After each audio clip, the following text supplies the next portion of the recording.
2016-аас 2017 оны хичээлийн жил Чингэлтэй дүүргийн ерөнхий боловсролын сургуулийн 1-ээс 5 дугаар ангийн 65 сурагч ахуйн осолд өртжээ.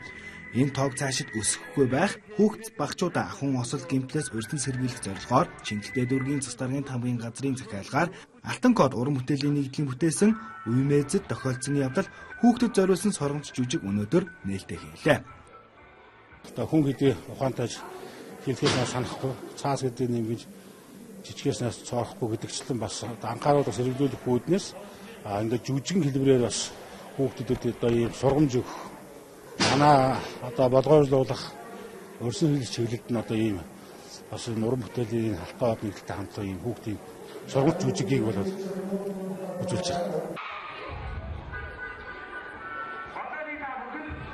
Энэхүү хүүхдийн сургамж жүжиг нь аюул туслын их усэр болсон галт төмрийн осол ялангуяа ахуйн хүрээнд ихээр үлдэгдэж байгаа халуун тоогоо захим тоглоомын хор өнөөлийг хүүхд багчуудаа ойлгуулж урьдчилан сэргийлэх энэ төрлийн аваар ослоос өөригөө болон найз нөхдөд хамгаалах ойлголт мэдлэгийг эзэмшүүлэх зорилготойгоор тавигдж байгаа юм байна.